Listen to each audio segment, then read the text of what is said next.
Appropriation, Crediting and Biting on Movement Theft. This seminar is part of Moving Online, Ontology and Ownership of Internet Dance, funded by the Arts and Humanities Research Council, grant number AH/W01-002X/1. It is the first of 4 online seminars taking place between October 2024 and January 2025. The events will explore issues related to the ownership and ontology of dance and performance. For more information about the project, please see movingonline.coventry.domains or email Hetty Blades, hetty.blades@coventry.ac.uk. As you know, there have been several high-profile cases around movement theft in the hip-hop dance scene in the past few years, so such as the Nicki Minaj and Dante Colley case, which we'll discuss a little later as well, and both the Carl Hanagami and the 2 Milli or Terence Ferguson case, where they both sued Epic Games, the Fortnite creator. So these cases highlight ethical, legal, and financial considerations when it comes to ownership of movement sequences, even though they're really short. So, for example, the Colley sequence was about 8 counts, less than 10 seconds long. However, the blurb for this seminar framed our discussion more into the socio-cultural space. It repositioned a question from Claire McLeish's review of Jim Vernon's book, Sampling, Biting, and the Postmodern Subversion of Hip Hop. The question was, how can a genre known for its sampling, its reuse of previously recorded musical material, also hold a prohibition against biting? So that's to say stealing or copying, when it comes to lyrics. So if we reframe that, put that into the context of hip hop dance, the question becomes, how can a genre known for its sampling also hold a prohibition against biting when it comes to dance? And particularly hip hop dance when shared online. So is this repositioning even suitable? What other elements specific to hip hop and street dance influence the discussion?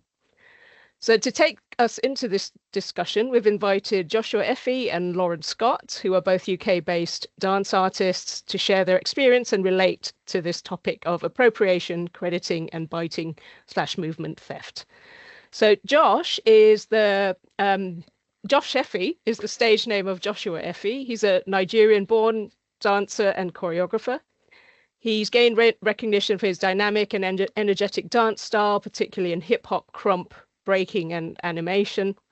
Effi started his dance journey in Nigeria and later moved to the UK in 2020, where he continued to develop his craft. He's based in Edinburgh.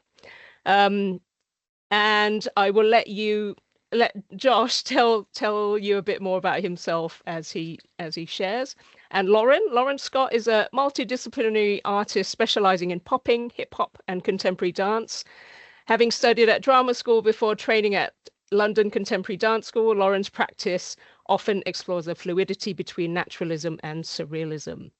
Lauren is an active member of the UK street dance scene, continuing to express her artistry as a professional battler, performer, and choreographer. And she has a keen interest in reconstructing traditional elements of street dance for stage, screen, and site-specific performance. Lauren also assisted Brooke Milner in the development of Brooke's commission for the Moving Online project, which we will get to see very soon. Very exciting. And both Josh and Lauren were interviewed as part of the project's qualitative data collection. So now we'll ask Josh to share, then Lauren, then take a 5-minute break, and then come back for some discussions and questions. And as Hetty said, please feel free to type down questions and thoughts in the chat as we go on. Josh, do you want to try your camera one more time? And then if it doesn't work, then we'll just all listen to you. I don't know what's going on because I actually use the yesterday.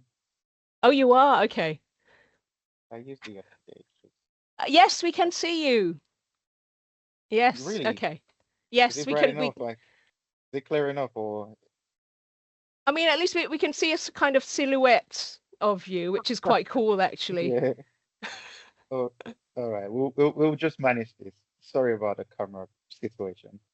No, at least it's working now. All right, over to you, All Josh. right. Yeah. All right. I'm just gonna share my screen quickly.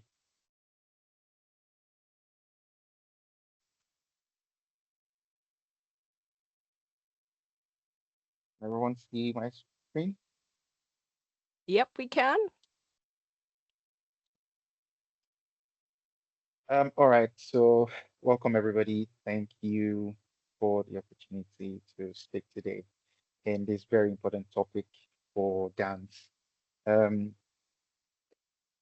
Copyright in dance is something that, we as dancers, like, we want to we put in so much work in our art and in our craft, and we want to see our work always recognized.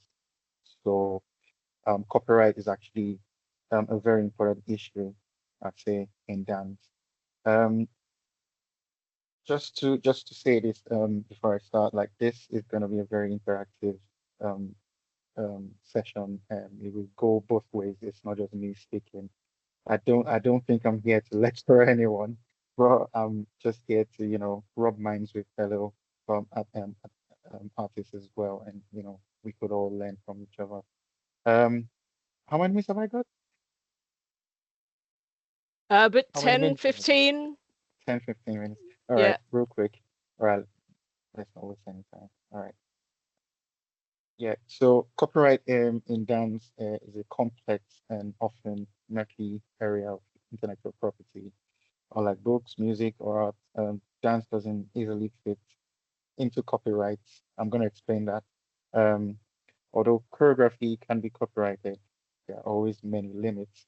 This means that certain dance forms, especially those from shared cultural traditions, don't often um, don't often have legal protection. I actually wrote something about it. So the reason I've actually said in here saying it doesn't fit into the I shouldn't.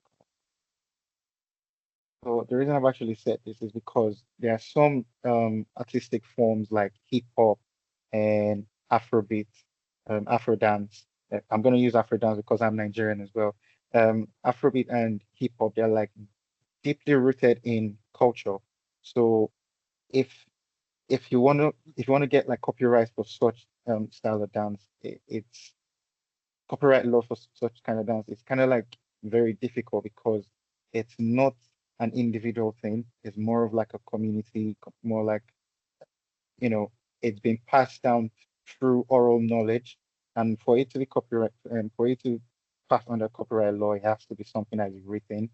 So things like that, it becomes very difficult. So how do you say, for example, an Afrobeat artist has been, the dance has been copyrighted or something? That's what led us into appropriation in dance.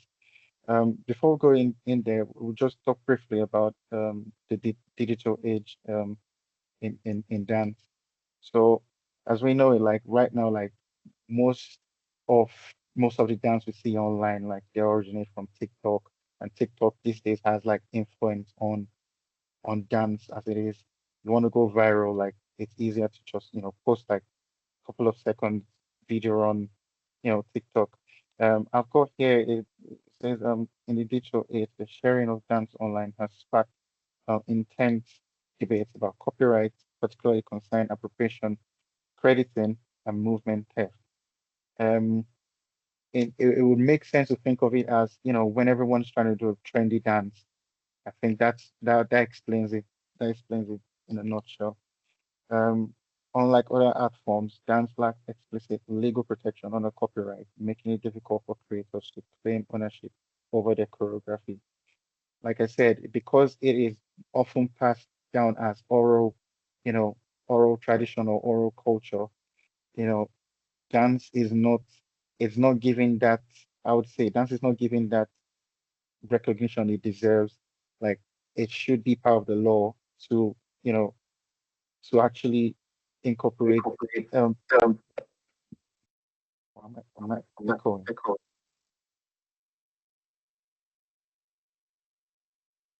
Yeah, to incorporate dance as part of, as part of the law as well.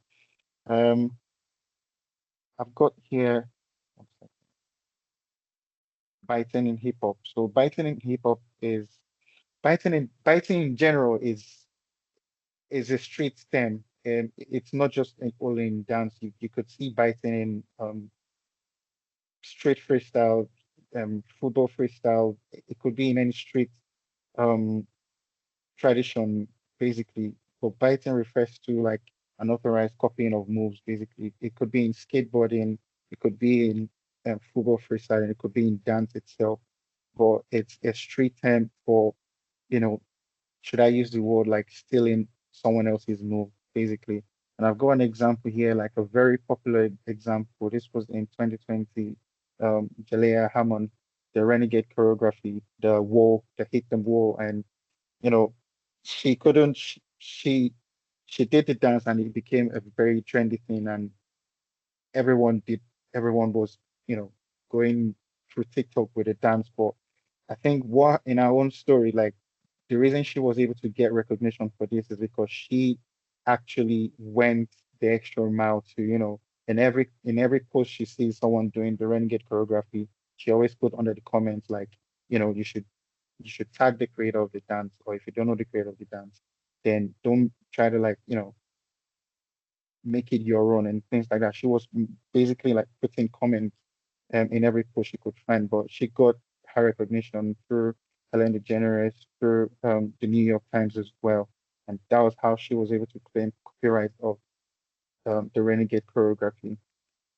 Also, biting in Afro dance. Now, this one is going to take us to appropriation in dance because, for example, we've got the shaku shaku dance, which West Side Lifestyle are actually the ones who started the whole, you know, I would say the modification of Afro dance from what it was.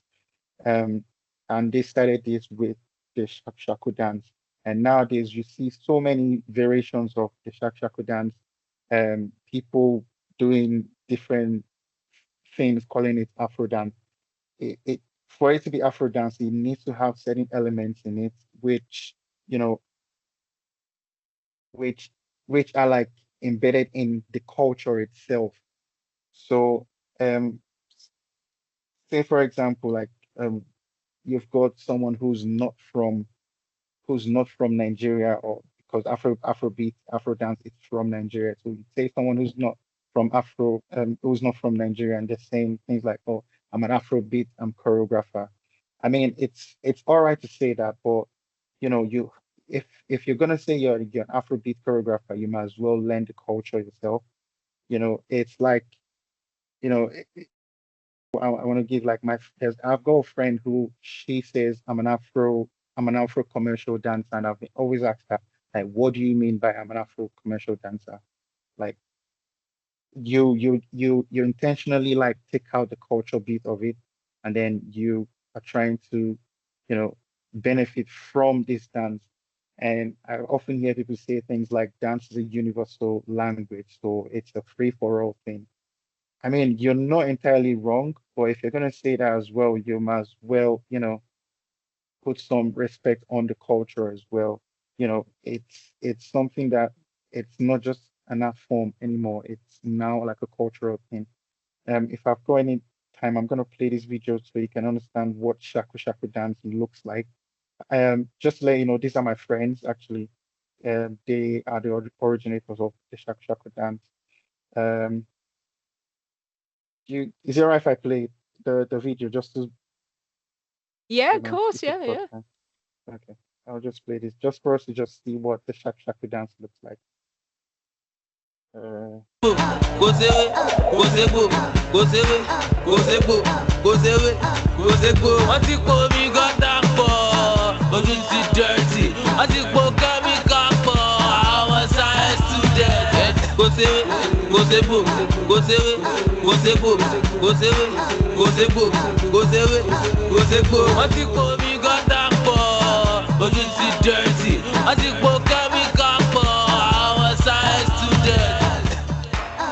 Sọ̀rọ̀ tún ṣùọ́ nínú ọ̀rọ̀ tó wà lẹ̀ ọlọ́ I'm happy with the report, anything, the Babylon, and my tabia. Oh, yeah, Jed, Nape, Ale, Nape, Monkey Tail, Nape, School Shoes, Nape, Aloma, Bame, Gerewa, Bame, Ogiriga, Bame, Bajinot, Bame. Yeah, so that's just a short dance. That's what the shaku dance looks like, and every other dance in Afrobeat have all originated from this. To be actually fair on the dance, it actually originated from a dance called contour dance, and that that was like the main origin of the whole shaku, which is now transformed into the main Afro dance you see today. Let me just run quick through the slides.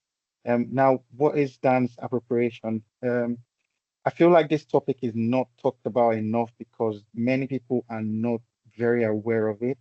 And there needs to be some sort of like awareness, some way for this for dancers to actually understand what this is, because I feel it's a very important thing. So appropriation in dance happens when dance moves or styles are taken from one culture, used by others, often without acknowledgement or understanding of the cultural significance. Just like I've explained earlier on, it's like you saying, yeah, dance is a universal language, and you just feel very comfortable, you know, doing certain things. Before it's a universal language, it's if it came from somewhere, you have to know where it came from. Nothing exists out of nothing. Do you know what I mean? So you you always need to understand the culture, the the the elements of the culture. Also, a very good example on this would be I came across a post on Twitter where someone was saying one of the Black Panther song by Caesar and what's his name now? Kendrick Lamar is the was the what's the word now? Was the birthplace of Afrobeat music. And this was this I don't know if this was like a rage bait or something, but everyone in the comment, I think everyone in the comment made sure to put some disclaimer on that. And the reason I'm saying this is because many people think Afrobeat is defined by the beat.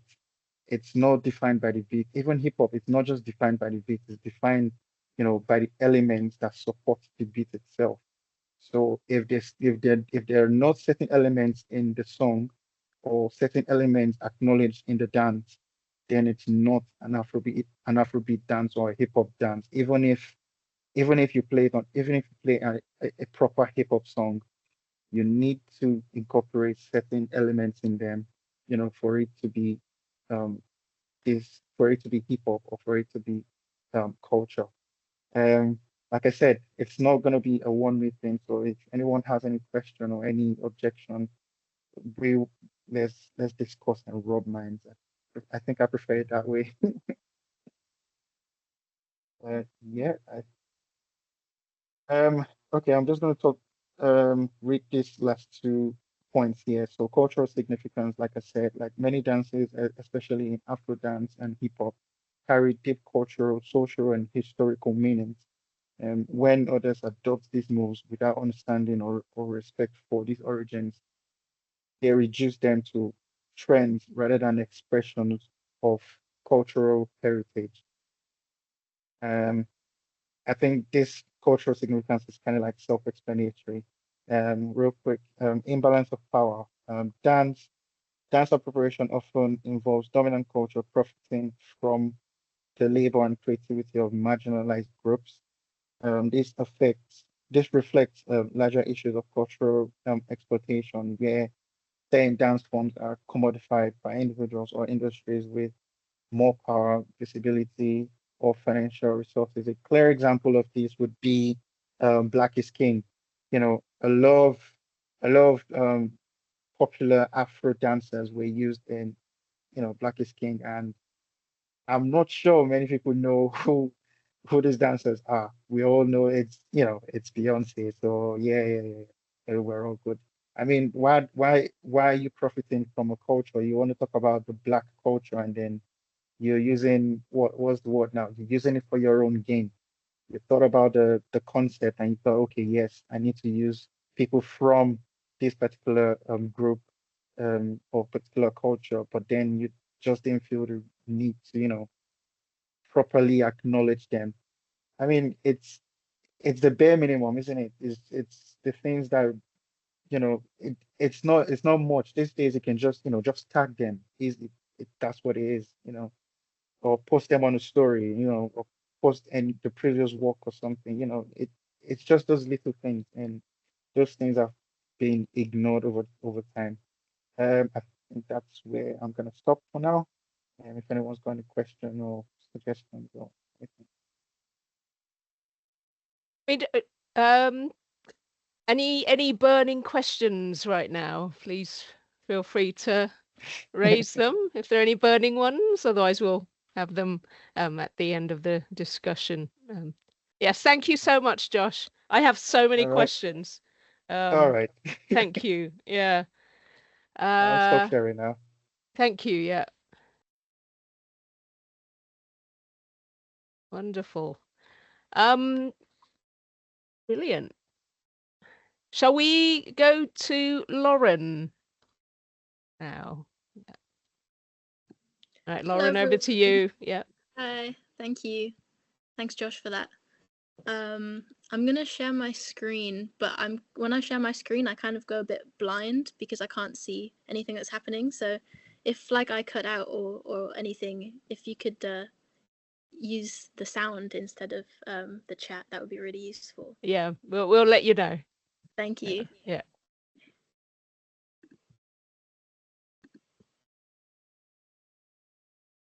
Okay.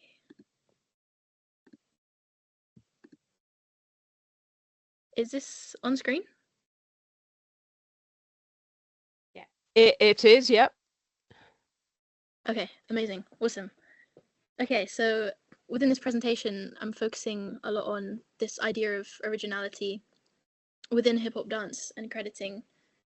I think I'm also leaning into an area of like hip-hop theatre and contemporary dance, as I'm training as a contemporary dancer and making work often for theatre spaces and existing as a hip-hop artist within contemporary environments.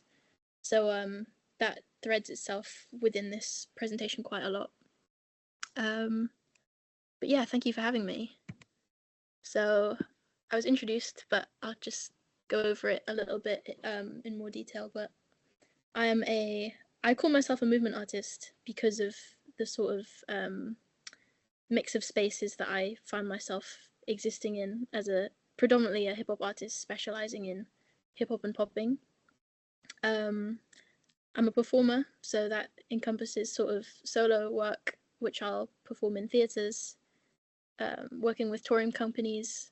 I've recently been working with the circus, which has been really interesting to learn more about like the circus space, and also as a performer in battle contexts.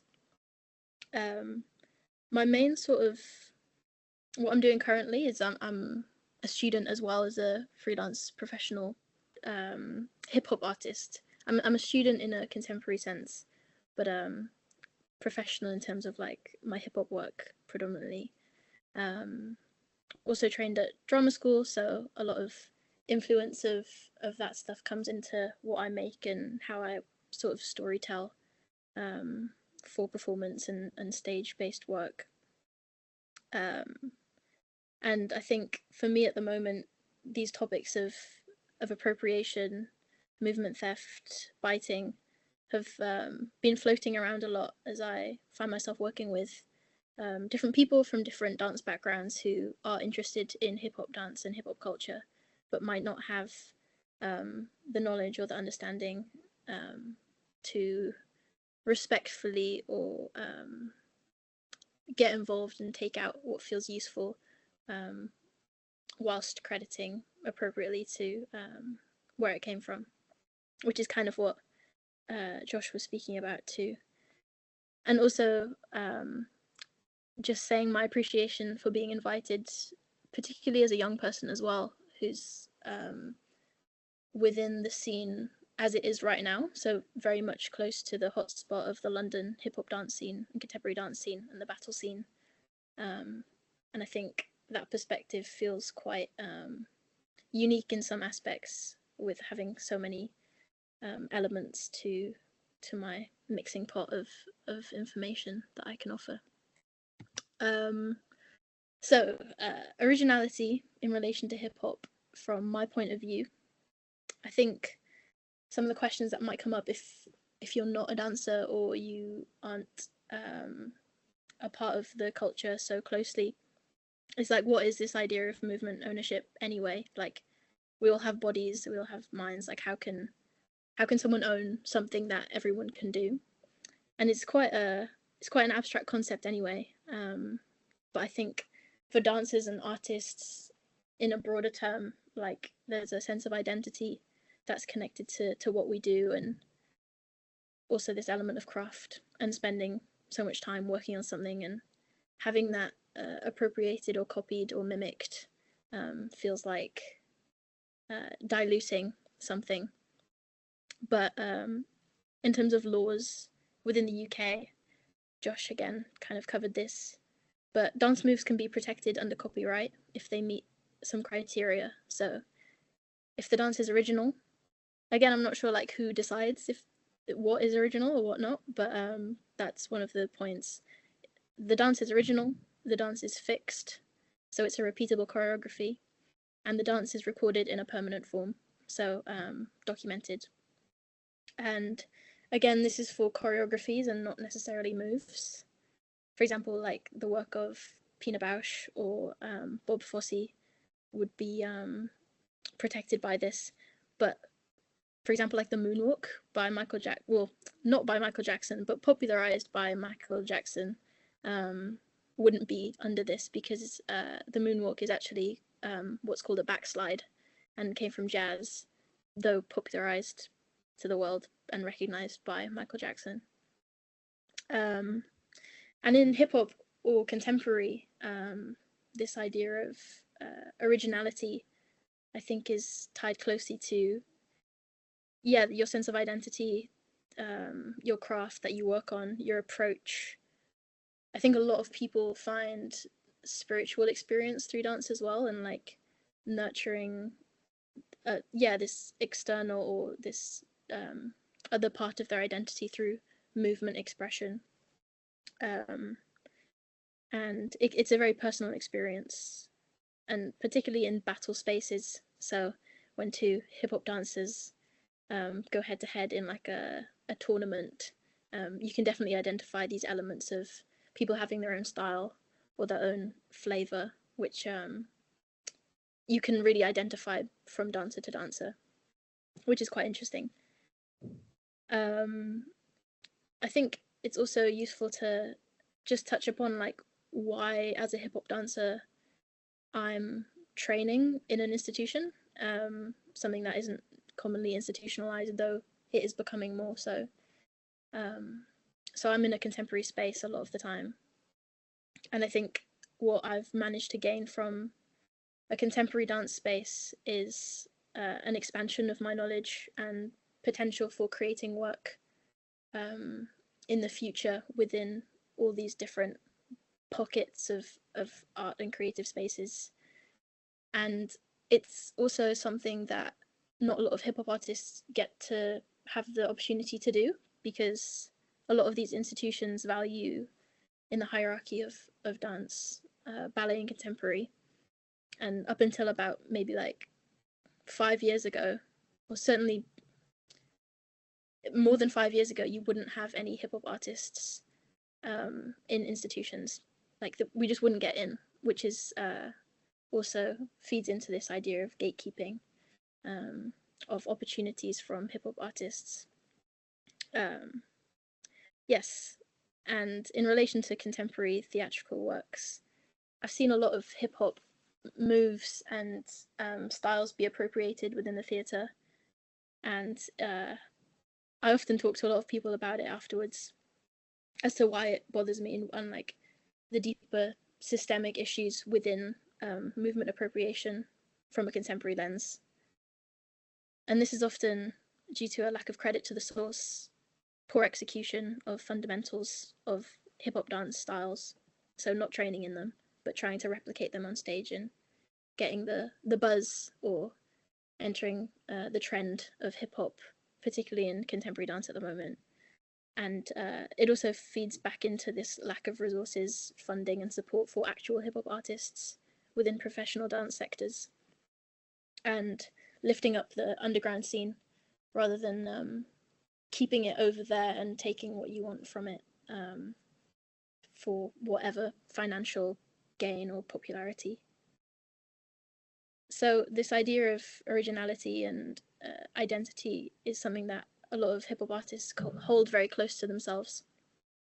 And for me as well, like, I feel like it's one of my core values as an artist as well, is to have or nourish originality and identity within my work, and navigating this within other environments where potentially these values are challenged is also interesting to navigate, like internally. I was recently in a creative process where these values of originality and identity and crediting felt a little bit challenged, and I had to ask myself and my own preconceived notions about how we should create dance.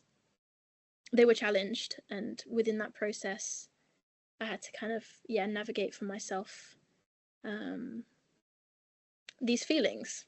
And there isn't really a solid answer or like a solution to this. A lot of the time it's like, particularly in creative spaces or creative processes, navigating these as yourself and finding a place through communication or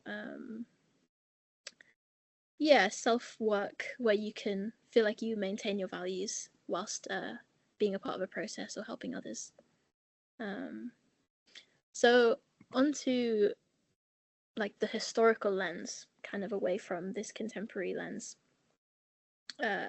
Originality, ownership, and origin within hip-hop has always been kind of like a blurry subject.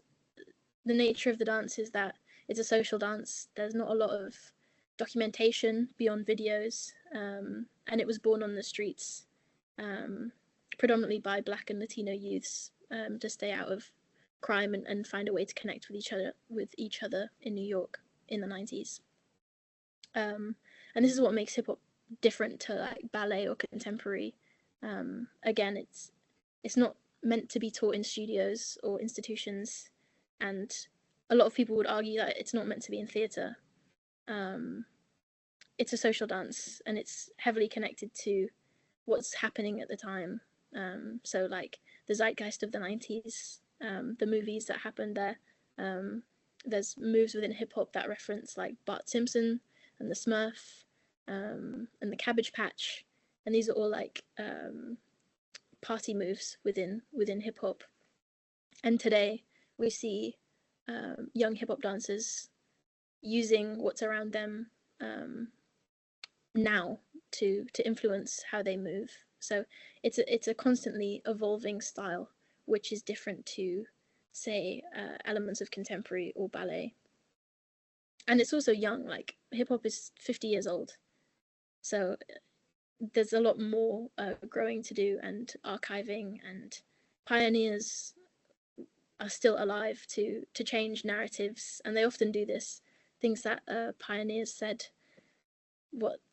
40 years ago, they change every couple of years. So that it's really hard to pinpoint like what came from what place and where and by who. So you always have to kind of take it with a pinch of salt sometimes. But the main thing is to remember to credit. We know the pioneers, we know who were around, and they're around to still ask questions too as well. One of my teachers recently on social media said it's about like an evolution versus eradication of culture. So this idea of identity and sampling and variation is going to happen as things evolve, but it's about crediting and respecting the culture and where it came from. And hip hop is transition from other dance styles. It's a transition from locking and popping and funk styles, which is a transition from jazz, which is a transition from traditional African dance. So there's a constant newness and gaining of identities in hip hop on top of its roots. But again, it really just comes down to understanding it, being knowledgeable, asking questions, and referencing appropriately, I think. Now moving on to biting. So biting is quite a stigmatized term, quite a loaded term sometimes in like battle contexts. And it's essentially a term used to describe when a dancer steals another dancer's move without variating it or changing it or evolving it. And it can be very disrespectful, and it can also be used to call people out within battles to potentially win as well. If you can recognize that a dancer is not presenting themselves or valuing originality, stealing someone else's ideas, then that will also be acknowledged by judges who can recognize that also. And I don't know if you can see me on screen, but the sign for biting is this. It's like your forearms coming together, and you can call people out for biting in battles, or even if they're not biting, you can make them feel fragile mid-battle as a tactic, as a way to one-up them or throw them off, so that you can win the battle.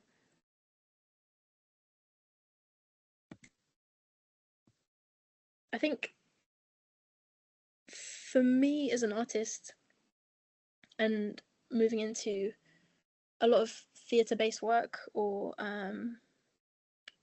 entering creative processes and making things more often now, I acknowledge the values that I hold in relation to hip-hop, but also I think it's been very fruitful to reframe this idea of originality and creativity as well. One of the books that I've read, which is great for all creative people, I think, is called Big Magic by Elizabeth Gilbert. And it speaks on ideas and ownership, particularly for artists, as things that are beyond ourselves when it comes to creativity.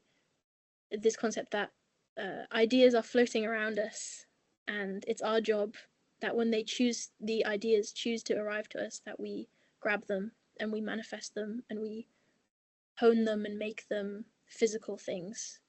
And this also takes some pressure in ways, particularly in developing initial ideas.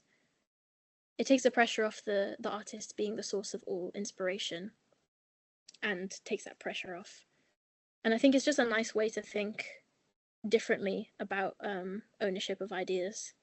And it's also this thing of, when you have an idea and then you write it down, or you might choose not to write it down, and then a few years later, even if it's a very complex and what you feel is a very specific idea to you, you see someone else doing that idea, or they've decided to make something of it, and that feeling of like, I really wish I had done something when that idea arrived to me,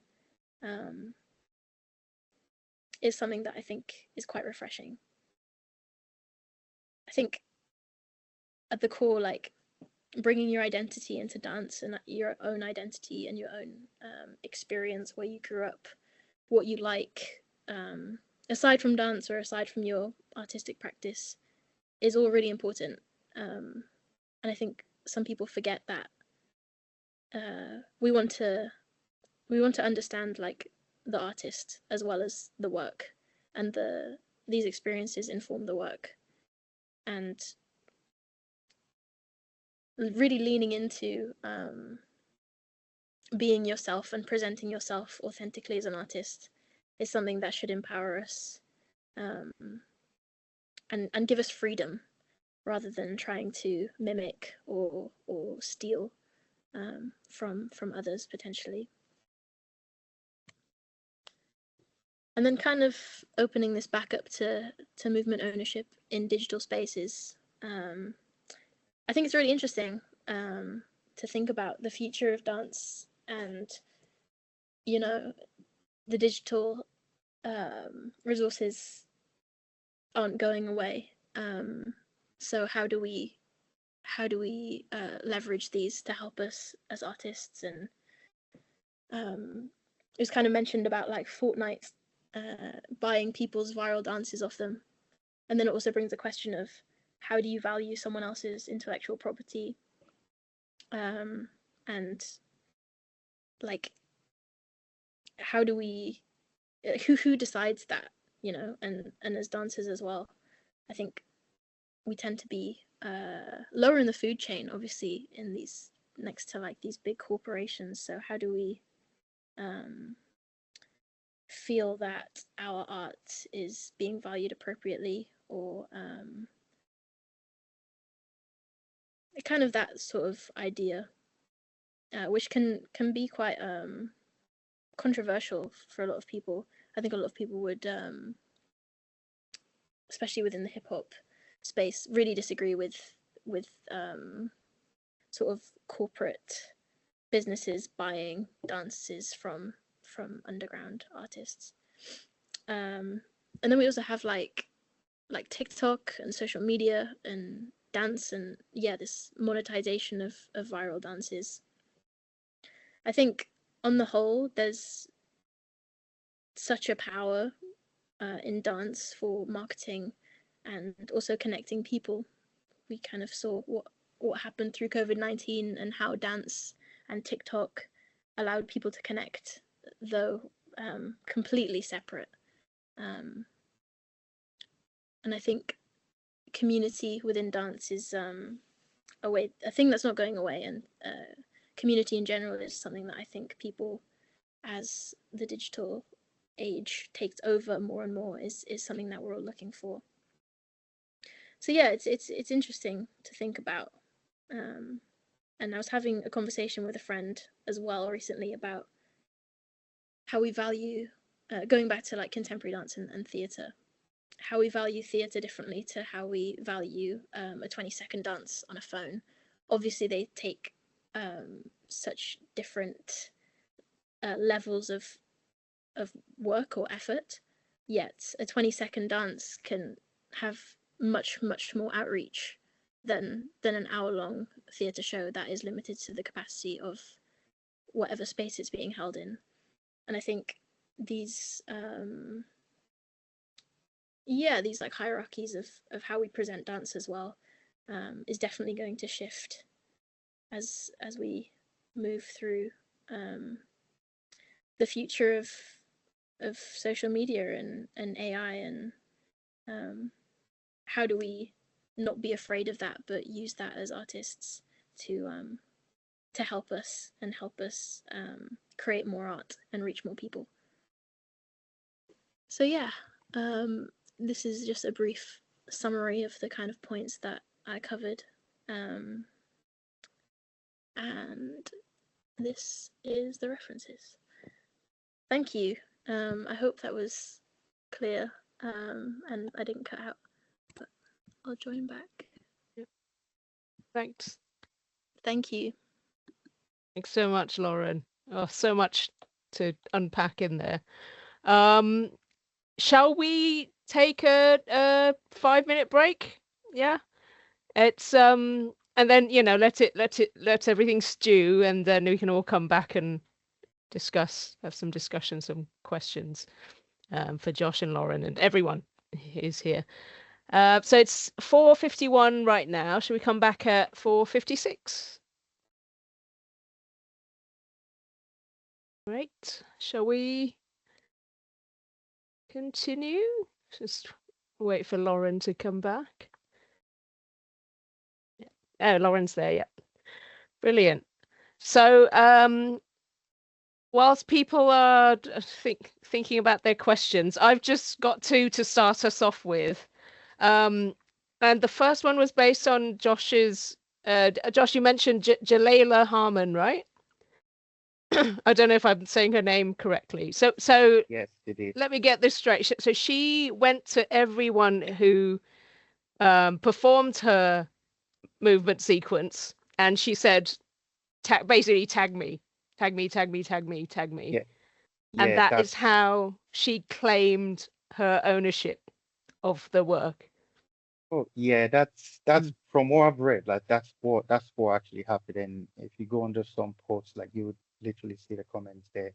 Like, even how own friends and family members were constantly, saying it like you should tag the owner of the sequence, it became so much that even the New York Times recognized, there's always someone commenting this type of post every time. And people started acknowledging and started saying, you know what, like, yeah, like this is actually the real owner of the dance because, when people start seeing, there's like a constant, like a consistent, need for recognition for something, they always want to go to the person's profile, to check if it's true.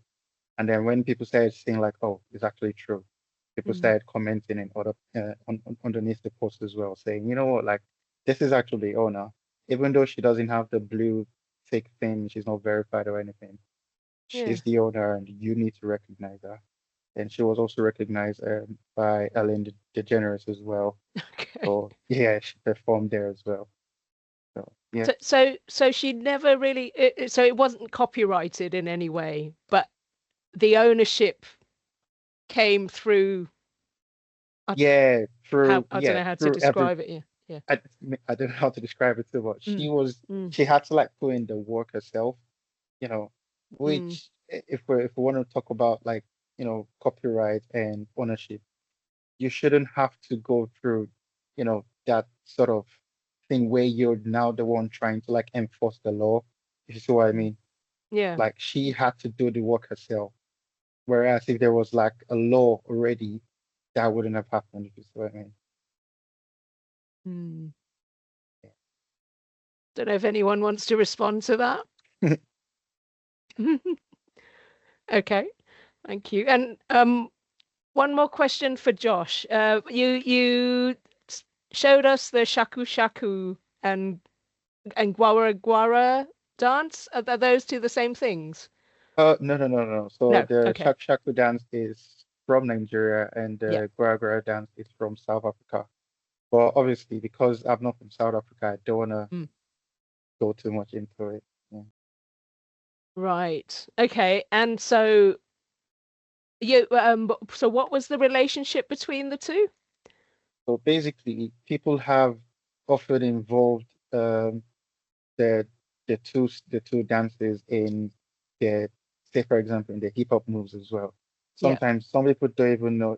It's not even sometimes, like even now, like there are many people who don't know who created the dance, where it's from. You see people doing it in hip hop videos as well. There is also a video from the Kinjas as well.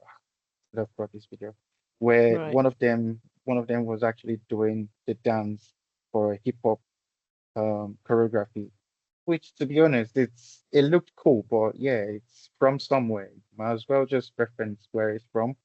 But basically, this because they're like just sort of they're not a packed choreography. It's just a move, So people just incorporate it into hip hop and different style of dance. So are they expected to know then? How would they, if you are sort of distant from the culture, distant from the source, whatever those sources are, how do you propose people learn and gain that understanding? Is it possible? Well, the thing is like, well, like I said earlier, like nothing comes out from nothing. Nothing comes out from everything comes from something, basically. That's what I'm saying. So it's something that has not, gained so much what's the word now? We're not very conscious of these things as, in the dance community. And to be fair, I would say like when you talk about like biting and often you know, copyright and things like that, you find that most of the people who actually do other people's dances are like beginner dancers, or like new dancers who are trying to like find their identity and things. So if you ask me like how do you want them to know, I don't expect them to know, because I feel like most of the time from it's from this type of like beginner dancers on the grounds where it's a professional dancer doing this type of thing, then they ought to know. And that's where you talk about like appropriation in dance, because obviously as a professional dancer, there's no excuse for you to do a, a dance from a culture and not, you know, respect the culture or give credit to the culture itself. I don't know if that So makes sense. yeah, so if I have an understanding and I know, do I have the right to copy or sample? No. Okay. So, Right. so how the best way to put it is everything is everything everything is being recycled these days. You know, every dance move is an inspiration from something. You know,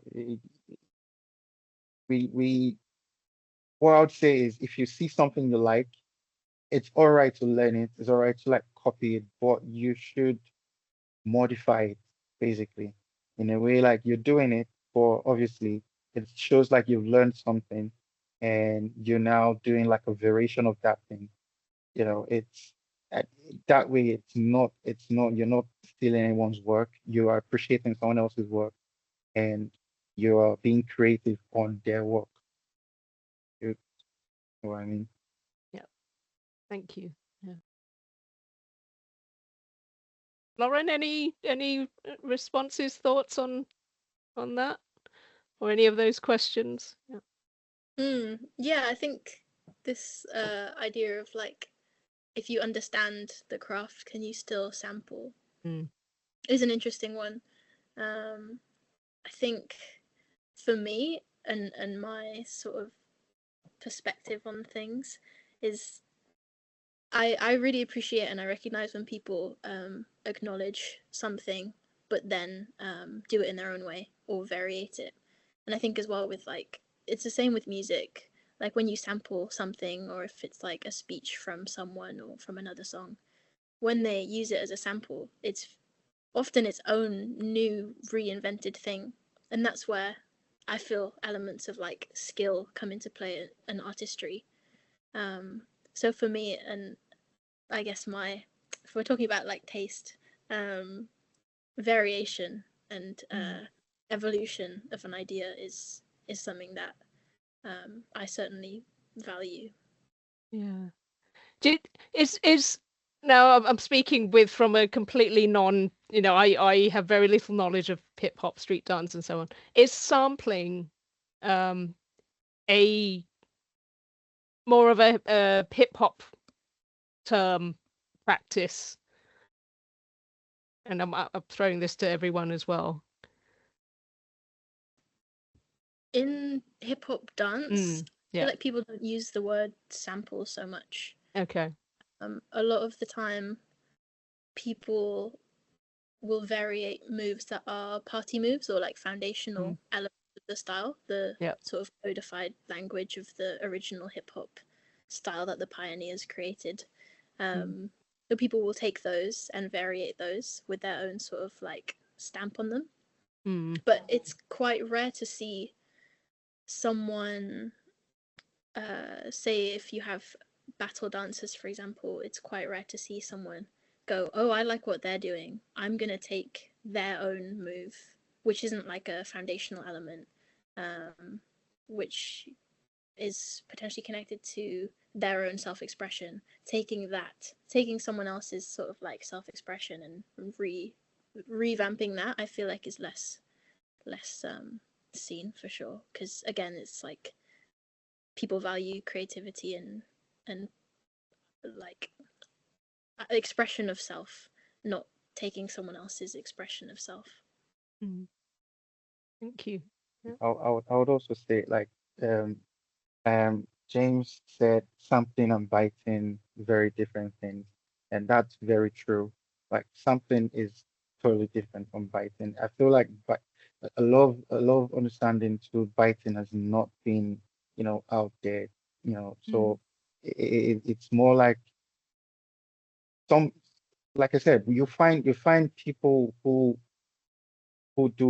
like, well, what's the word to use? People biting off someone else's dance move. You find it commonly among beginner dancers.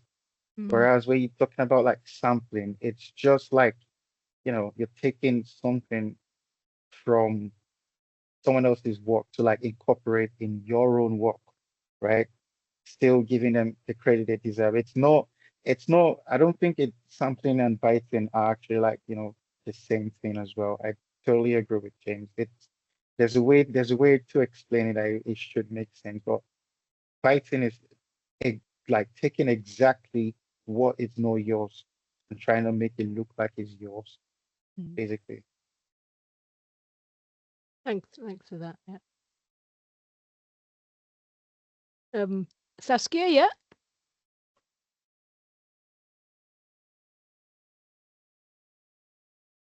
Oh, you're muted. Yeah, there you are. I don't know how to use this platform, so I just was like so confused for a second. Yes, hello. I had a question about, or more like a pondering of what you guys think about this conversation is so interesting as well, by the way, but like what you guys think about embodied archives and like different ways of archiving and resourcing the source material, because I think, and I kind of identify a bit as a serial archivist because I keep so many notes and like YouTube playlists, and like I kind of archive my own personal knowledge and references of styles over time as I've learned them. And I recognize a lot of and there are some people who are doing that currently in random platforms like Instagram. Like you have Victor Manuel, who's like the last living punk, which is punking, was the predecessor to whacking, another underground style. He basically documents all of the source material of whacking on his Instagram page, and it's maybe 10,000 posts. Like it's insane how much there is, and that's what I mean by like an embodied archive or a living, breathing archive. Is like you can bite or remix or sample movement, but when I think about teaching the styles that I come from or sharing them with other people, the core element of ensuring that it isn't how they're learning it isn't coming from a place of cultural appropriation is going, well, do you understand the resource material? So for example, Victor Manuel's page, you scroll through, there's clips of the 60s Batman comics, and there's Fantasia, like Mickey Mouse Fantasia, there's like references of like jazz and ballet, and he clips these like different embodied ways of expressing and shows exactly the connection that has to the style as it is done today. And you have to know the Looney Tunes cartoons, you have to know the characters that are drawn to create the styles. Same within krump. Like if you haven't watched krump 1.0 or krump 2.0, if you don't know the OG YouTube documentaries, which were originally VHS tapes that were sold all around the world, like this is the stuff that I get so excited and nerdy about. And like if you watch krump 1.0 and you see the original stomps or foundational techniques, they look absolutely nothing like what they are today, even though it's the exact same pioneer, even like Tight Eyes doing the stomp in 2006 and doing the stomp in 2024. But if you don't have the original source material, then you don't have the context for how that style was formed, and then you might end up appropriating, biting, sampling in a way that's inauthentic. And so like I'm really interested in how do we build these archives across time with styles that are not like ballet contemporary, but are like scattered through Instagram pages, VHS tapes, and old scenes. That's just my long thought.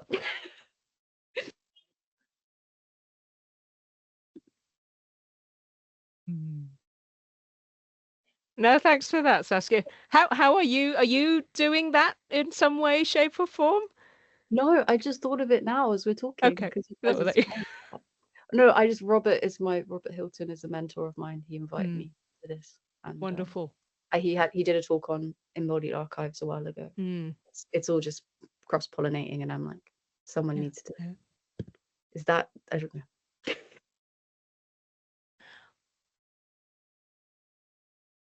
Lauren? Yeah.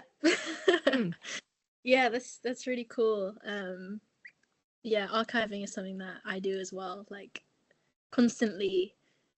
It's like even my Instagram feels like some sort of curated archiving in like what I save in reference to like how I want, like there's influences of like, oh, how I would like my style to evolve, or like, oh, that's an interesting take on this, let's save this, and also into like breaking that down even further into like facilitating and how I'd want to facilitate, and like, yeah, just like constantly building these like storage cabinets of like reference material, definitely. And it kind of in relation to like teaching and learning in what feels like an authentic way, or like a respectable way. I was on a training program. It was Plague training program. Brooke was one of the teachers and the other one was Sean. And locking in the UK has you could say like died out in ways. There's just like not many people doing it at a like at a level in which you'd be considered like a specialist.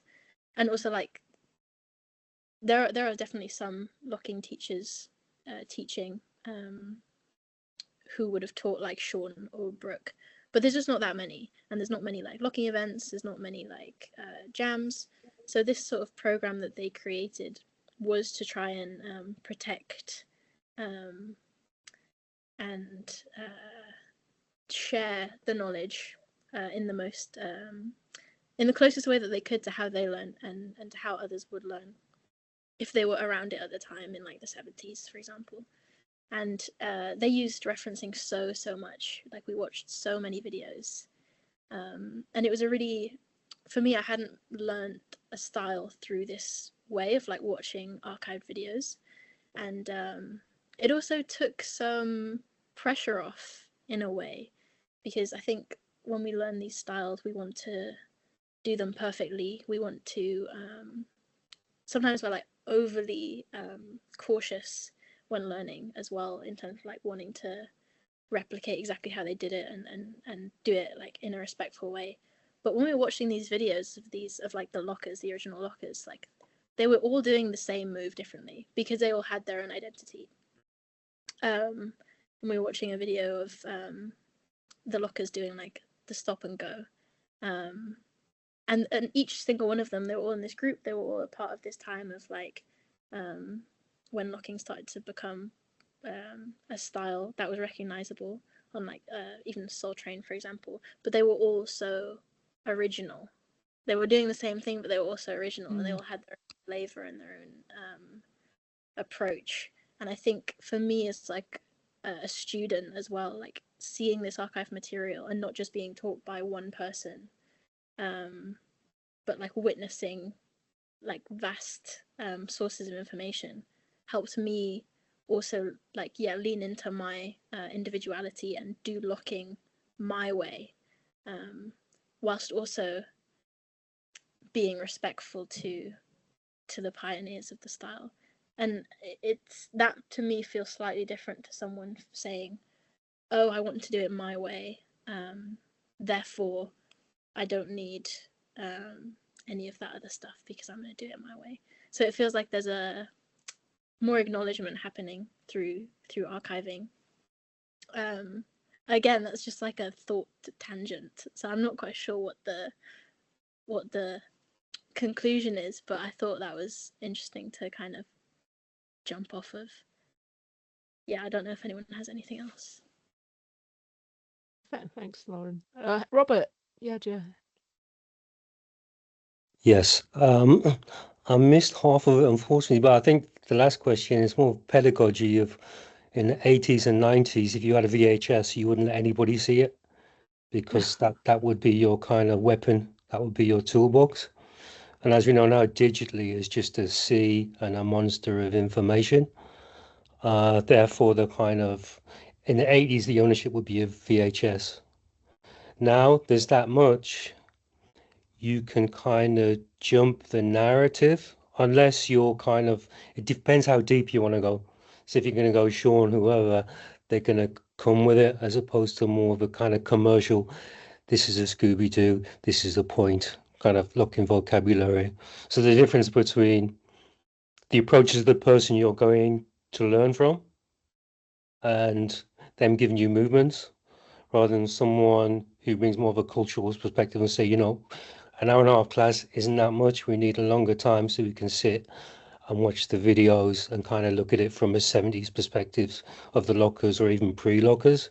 That's the kind of pedagogical thing where kind of to understand the dance is to kind of see it from this evidence of as much as we can from where it started from visually. But therefore the question of we're watching the lockers, but the lockers aren't getting paid of the VHS that we're watching. So there's a kind of an evolution within hip hop that want us to learn and do the dances properly. But at the same time, the copyright attachment doesn't come with it. So I guess what we're trying to figure out here is how you get both, you know, because again, dancers in the early 70s would have like Don Campbell Lock signed his name away because he made a record and he called it the Campbell Lock. Therefore, he lost his name. That's why it's called the Lockers, because he signed a music contract. So we're probably never gonna get to the point where we can retrieve copyright for these dances. But then pedagogically or however, how do we solve that problem? Which is the big one because we want to learn it. But there's a contradiction and an irony into learning it culturally. And then there's a big dilemma. I think it's as we talk about it, we'll kind of set some barriers of understanding, but we can't learn without infringing on copyright.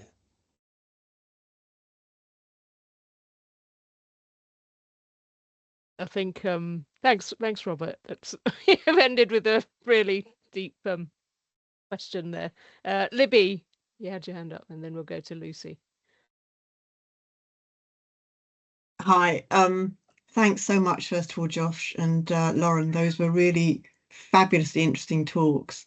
I want to pick up on Josh's, because Josh, you were talking about group ownership, and that's very much something that's close to my heart because I work a lot with folk dancers. So it's folk dance groups, traditional dance groups, and national dance groups, and they make work in the group. So it may be that someone's leading at a different time, but it's often not accessible who actually led on a choreography. And sometimes it is just developed by the group. So I think it's important that those dancers as groups are recognised, and it's for the reasons that you talked about, to avoid appropriation, and to recognise the kind of deeper culture and community that those dancers are coming from, with all sorts of kind of nuances and tones to them. It might be a spiritual dimension, it might be a ritual dimension, it might be just pure fun, whatever it is that that kind of makes that group live. I think it's just important that those things are really picked up and recognised. And I think picking up on Saskia's point, it is possible to find out those things. So fortunately, we do have the web, and many of these groups have websites now. So it is possible to dive in and really see some of the history of those groups and what's important to them.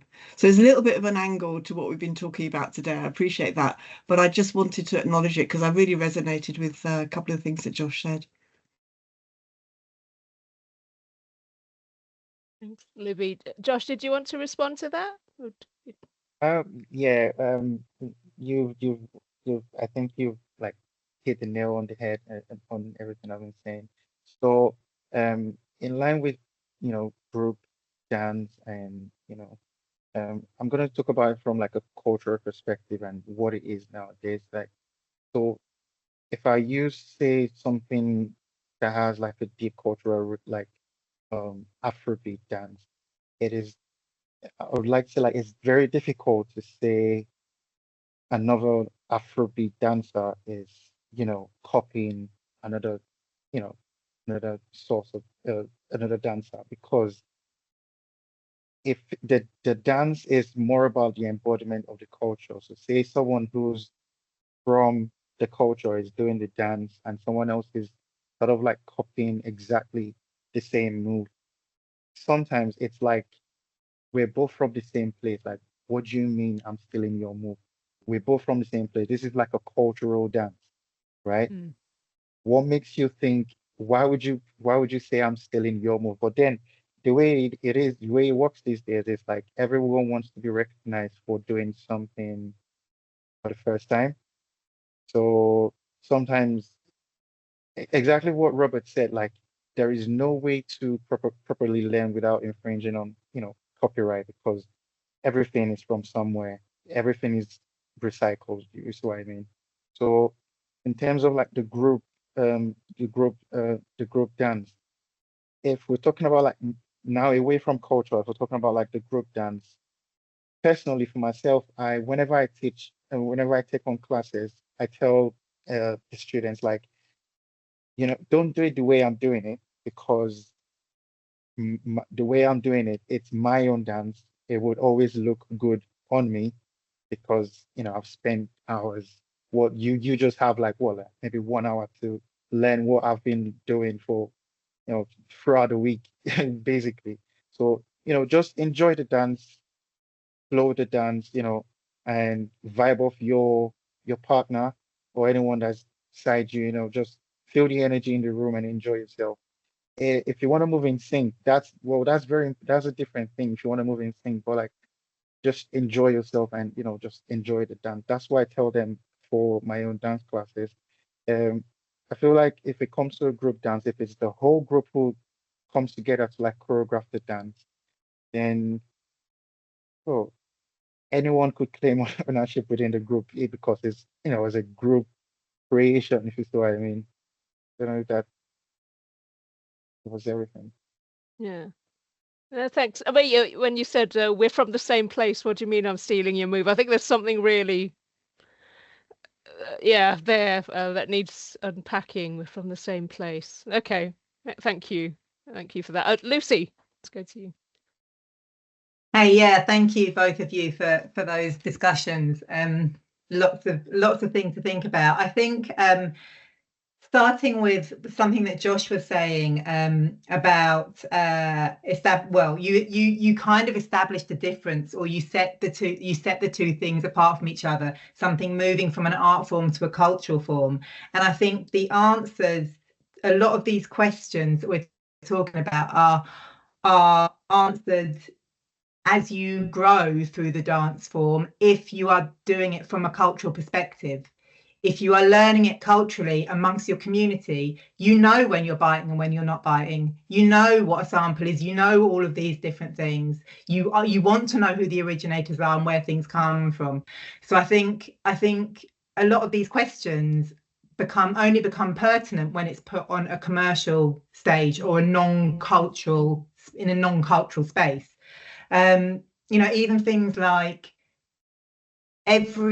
in terms of hip hop, every dancer is a battle dancer. That's not a separate role. You are ready to battle whenever anybody steps to you. You're not, today I'm a battle dancer, tomorrow I'm a choreographer or whatever. It's all kind of in one.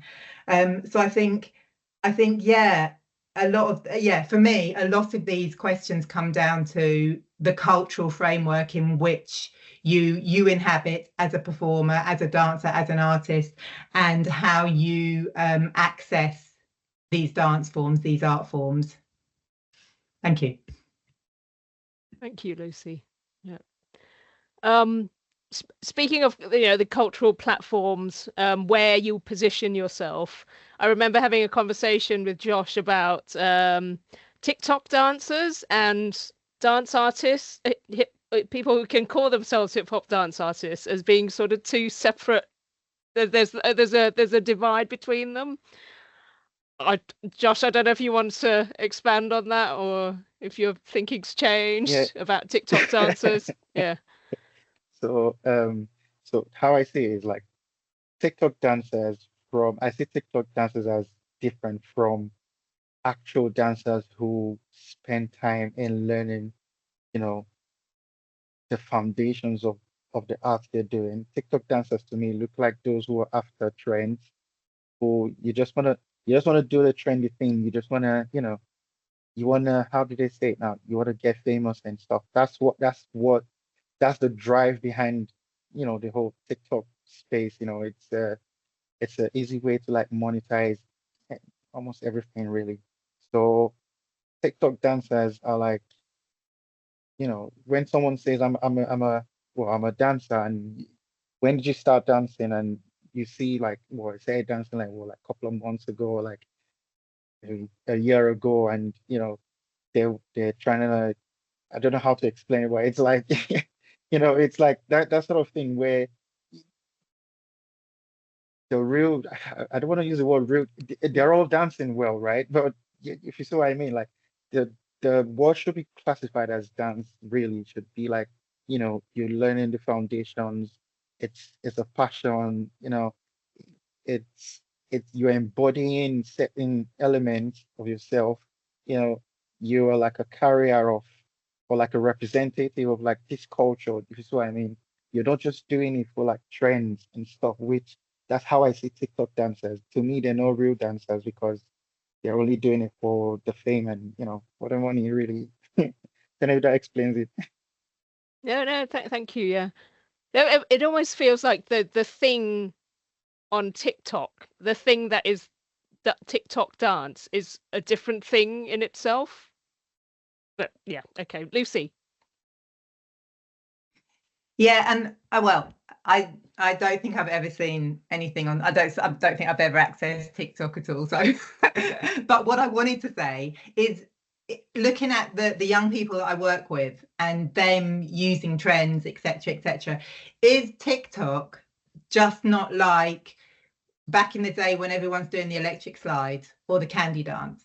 Is it just not the next thing? And if we're talking about social dances, aren't an aspect of social dances there to be shared and for people to just join in and do that thing? And then, just then going back to what Lauren was saying about individuality, then when you come to do your own thing by yourself, you don't want to be doing somebody else's thing because you don't want to get called out, because you want to be original. So I think there's different things going on there in terms of also having the responsibility that if you're going to put something online, isn't the point of that on TikTok and Instagram and all these things to go viral, to get it picked up and other people to get involved? And isn't that kind of then your responsibility as an artist? I don't know. That's my thought. Thanks, Lucy. Robert? Yeah, I think TikTok is a bit of a mess. It's like the world. It's a mess, but there's a lot of great stuff in there as well. It depends what you're looking at. The viral dances, some of them I quite like. It's like 20 minutes of fun and people copy it. But there's some good old school stuff, even if it's like boom bap, 80s, 90s party social dances, Running Man or so on. It gets to these young people and it connects with them, and then they start doing it. So there are some branches in there culturally that you can untangle, and people can connect with these dances from a traditional cultural point of view, which may get them into like sometimes when I've taught some hip hop classes, they've come there or popping, they've come there because they went to a commercial place first and realized that's not what they wanted. And then they kind of found me or whoever, Sean, whoever, to teach popping from a more kind of cultural perspective. It's kind of the same that happens on TikTok. So it's a kind of, I think it's like the world. It's a view of the world. Thank you. And Josh? I also want to add to what Lucy said. It's like, when I think about like TikTok dancers, I see it like, I see TikTok as a way like to bypass the hard work and commitment in dance. I've been dancing for what, like 12 years now, and there's so much work to be done. You have to work on texturing, you have to, work on your precision and your musicality and all those things. You spend so many hours doing these things, and sometimes you even cry on the way because it's not an easy thing to do. But then when you look at TikTok dancers, they just go viral over doing some sort of like hand movements, and it's like, really, come on. Do you know what I mean? Like after all my hard work, like really, do you see what I mean? So Yeah. to me, it feels like I'm not saying like, TikTok dancers are not dancers. I'm saying there is more to dance than just doing short, simple hand movements and, thinking, oh yeah, I'm a dancer. It's all well and good. Yeah, we're all the same. We're not the same, sorry. This is what I Thanks. mean. Thanks, Josh. Yeah. And I'll go back to Lauren. Lauren, anything you'd like to add? Because I'm aware we're out of time now. So, yeah. Yeah, I think with TikTok, yeah, it's a mix of different things. I think it also comes back to like your intention on the platform, like what you want from the platform, and like to what level do you want to access dance? Because I think it's great as well for like people who aren't potentially interested in, going super deep or whatever, or to like connect to movement and connect to community and like have fun.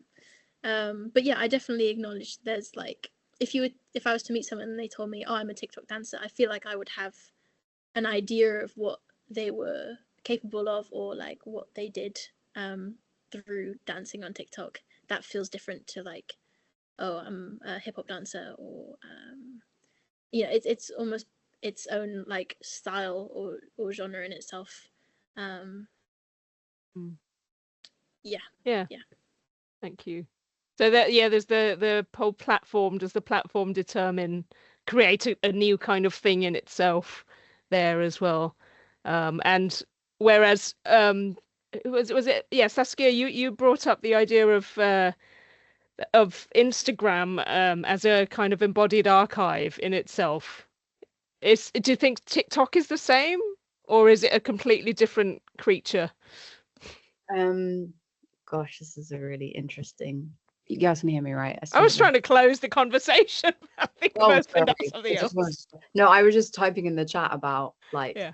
I think TikTok is different algorithmically, and there is more exploitation and like it's slightly different. But I mean, like Victor, who uses Instagram in that way, like he's in his 60s and stuff, so it's like, you have such a wide, I think you have more wider age range on Instagram, whereas TikTok is a younger demographic.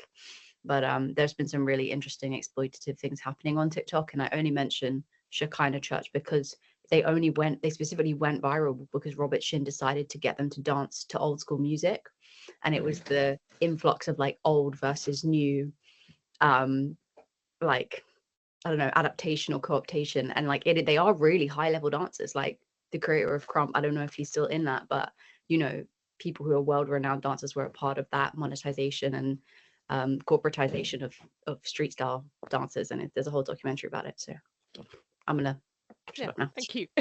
Right. Okay. Thank you everyone so much. I mean, there's it's a ton of comments in the chat as well. So I think we've had such a rich conversation there with lots of points to highlight. And it's recorded, so hopefully we'll be able to share the recording and draw up some more points from there as well. Hetty, did you want to close with anything? Just to say a really big thank you so much, Lauren and Josh, and big thank you to you, Vic, as well, and to you all for this really, really fascinating conversation and all your comments and questions. Yeah, thanks a lot. Yeah, and please feel free to email, any one of us. Lauren, Josh, if you want to add in your email. Oh well, your contacts are already on the publicity. So yeah, great.